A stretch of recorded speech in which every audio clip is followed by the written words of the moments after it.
பாரிய மண் சரிவில் காணாமல் போன மகளை தேடும் தாய் தப்பியோடும் போது நேர்ந்த துயரம். அரசு கூறிய பொய்யே பேரிடருக்கு காரணமாம். ஆரிடம் கூறும் முன்னாள் அமைச்சர். கொழும்பு வெள்ளத்தில் மூழ்க காரணம் இதுதான் அம்பலப்படுத்திய பிரதமர் ஹரிணி. இலங்கையில் தரையிறங்கவுள்ள ரஷ்ய நிவாரண விமானம். ஆரம்பமாகும் பாடசாலைகள். கல்வி அமைச்சின் முக்கிய அறிவிப்பு. மூன்றாம் நிலை சிவப்பு மண்சரிவு வெளியேற்ற எச்சரிக்கை நீடிப்பு. பேரிடரிலும் இலங்கைக்கு வந்து குவியும் சுற்றுலா பயணிகள்.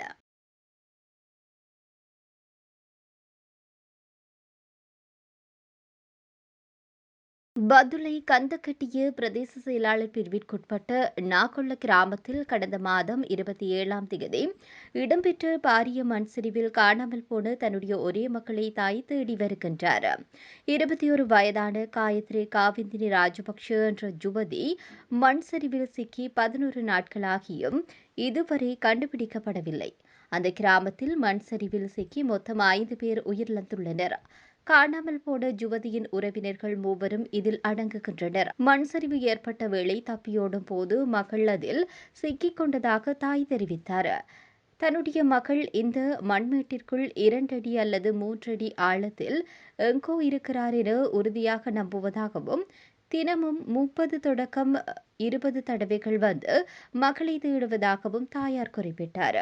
மகளின் கையை பிடித்துக் கொண்டு ஓட முயற்சித்த போதும் மகள் தோட்டப்பக்கம் பாய்ந்ததாகவும், மகள் கை நழுவியதாகவும், இருவரும் வெள்ளத்தில் அடித்துச் செல்லப்பட்டதாகவும் தாய் தெரிவித்தார். அவரது மகன் அருகில் உள்ள வயலிலிருந்து ஓடி வந்து தன் தாயை காப்பாற்றினார். எனினும் மகளை காப்பாற்ற முடியவில்லை. மகள் மிக திறமையானவர் எனவும், ஆசிரியர் பயிற்சி கல்லூரிக்கு செல்லவிருந்ததாகவும் அவர் குறிப்பிட்டார். அரசாங்கம் கூறிய பொய்களால் தான் நிலம் விரிசலடைந்து பேரிடர் ஏற்பட்டதாக தான் நம்புவதாக முன்னாள் அமைச்சர் தலதா அத்துக்கோரல தெரிவித்தார். ஊடகங்களுக்கு கருத்து தெரிவிக்கின்ற போது அவர் இதனை தெரிவித்தார். அரசாங்கம் தன்னிச்சையாக பொய்களை சொல்லி மக்களை தவறாக வழிநடத்துகிறது. இது என்னுடைய தனிப்பட்ட நம்பிக்கை. அரசாங்கம் கூறிய பொய்களால் தான் நிலம் விரிசல் அடைந்து பேரிடர் ஏற்பட்டதாக தான் நம்புகின்றேன். பொய்கள் குறுகிய காலம் மட்டுமே என்று கூறினார். தேசிய அரசாங்கத்தின் போது எடுக்கப்பட்ட அமைச்சரவை முடிவு தொடர்பாக வாக்குமூலம் பதிவு செய்வதற்காகத்தான் லஞ்ச ஊழல்கள் குறித்து விசாரணை செய்யும் ஆணைக்குழுவிற்கு அழைக்கப்பட்டதாக அவர் மேலும் தெரிவித்தார். கொழும்பு மாவட்டத்தில் தனிப்பட்ட அரசியல் தேவைகளுக்காக மேற்கொள்ளப்பட்ட அத்துமீறிய கட்டுமானங்களே கொழும்பு நகரம் வெள்ளத்தில் மூழ்குவதற்கு பிரதான காரணம் என்று பிரதமர் ஹரிணி அமரசூரிய தெரிவித்தார். கொழும்பு மாவட்ட அரச முகாமைத்துவ குழு கூட்டத்தில் கலந்து கொண்ட போது அவர் இதனை தெரிவித்தார். கொழும்பு மாவட்டத்திற்குள் சரியான திட்டமிடல் இல்லாமல் பல்வேறு அரசியல் நிகழ்ச்சி நிரல்களின் கீழ் எடுக்கப்பட்ட தீர்மானங்களினாலேயே கொழும்பு மாவட்ட மக்கள் இந்த முறையில் ஆபத்தான சூழ்நிலையை எதிர்கொண்டுள்ளனர். எனினும் இனி இந்த விதமான அத்துமீறிய கட்டுமானங்கள் மற்றும் ஆபத்தான இடங்களில் மக்கள் கட்டுமானங்களை மேற்கொள்வதற்கு எந்த விதத்திலும் இடமளிக்கப்பட மாட்டாது என்று பிரதமர் தெரிவித்தார். அத்துடன் கொழும்பு மாவட்டத்தின் ஆபத்தான பகுதிகளில் வாழும் மக்களுக்கு மாற்று வழிகள் வழங்கப்பட வேண்டும் என்பது குறித்தும் நாம் கலந்துரையாடியுள்ளதாகவும் குறிப்பிட்டார். ஆகவே திட்டமிடல் இல்லாமல் சட்டத்திட்டங்கள் பற்றி எந்தவிதமான மதிப்பீடும் இல்லாமல் கொழும்பு மாவட்டத்தின் அபிவிருத்தி என்ற பெயரில் அத்துமீறிய கட்டுமானங்களை மேற்கொள்ளவும் குடியிருப்புகளை உருவாக்கவும் இடமளிக்க முடியாது. கொழும்பு மக்களின் பாதுகாப்பை உறுதி செய்யப்படும் விதமாக கொழும்பு மாவட்டத்தில் வெள்ள கட்டுப்பாட்டிற்காக பொதுவான திட்டம் ஒன்றை முன்வைப்பதற்கு நடவடிக்கை எடுக்கப்படும் என்று பிரதமர் சுட்டிக்காட்டினார். அதற்கமைய அனைத்து நிறுவனங்களும் இணைந்து கொழும்பு மாவட்டத்தின் வெள்ள கட்டுப்பாட்டிற்காக ஒரு பொதுவான திட்டத்தை முன்வைத்து அதன்படி செயற்பட வேண்டும் என்று பிரதமர் ஹரிணி அமரசூரிய தெரிவித்தார். சீரற்ற வானிலை காரணமாக பாதிக்கப்பட்ட இலங்கை மக்களுக்கு நிவாரணம் வழங்கும் நோக்குடன் ரஷ்யாவின் மனிதாபிமான உதவிப் பொருட்களுடன் கூடிய விமானம் இலங்கை நோக்கி புறப்பட்டுள்ளது.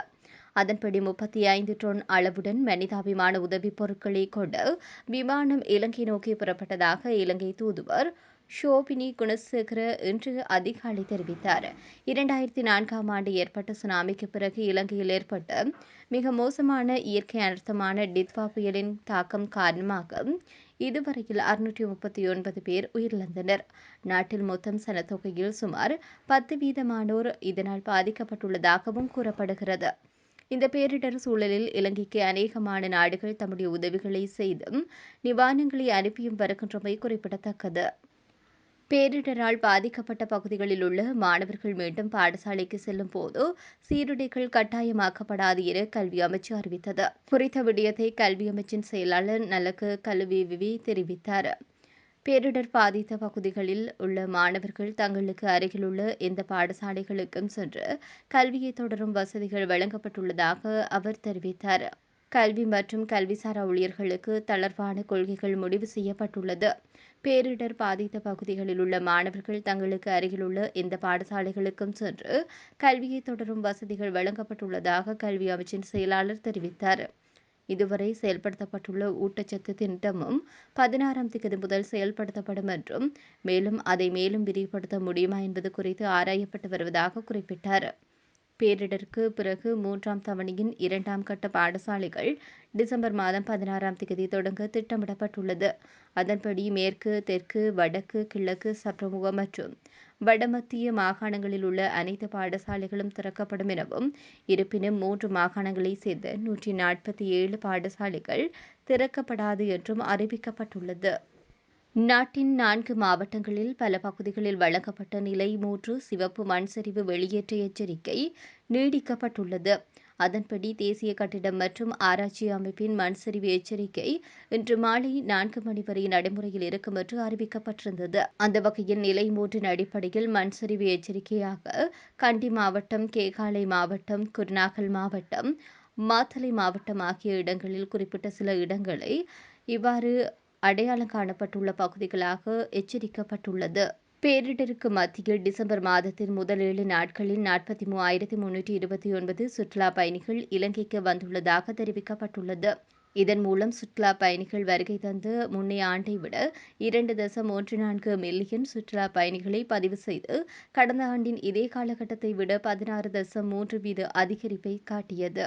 டிசம்பர் முதல் வாரத்தில் இலங்கையின் சுற்றுலாவிற்கான இந்தியா மிக பாரிய பங்களிப்பை வகித்துள்ளது. இதில் 8,890 சுற்றுலா பயணிகள் வந்துள்ளனர். ரஷ்யா 4,735, ஜெர்மனி 4,399, இங்கிலாந்து 3,053, சீனா 2,571 என்ற எண்ணிக்கையில் இலங்கைக்கு வந்துள்ளனர். ஆஸ்திரேலியா, போலந்து, பிரான்ஸ், அமெரிக்கா மற்றும் ஸ்பெயின் ஆகிய நாடுகளிலிருந்தும் சுற்றுலா பயணிகள் வந்துள்ளனர். டிசம்பர் மாதத்தில் 3,44,309 சுற்றுலா பயணிகள் வருகை தருவார்கள் என்று இலங்கை சுற்றுலா மேம்பாட்டு மையம் எதிர்பார்த்துள்ளது.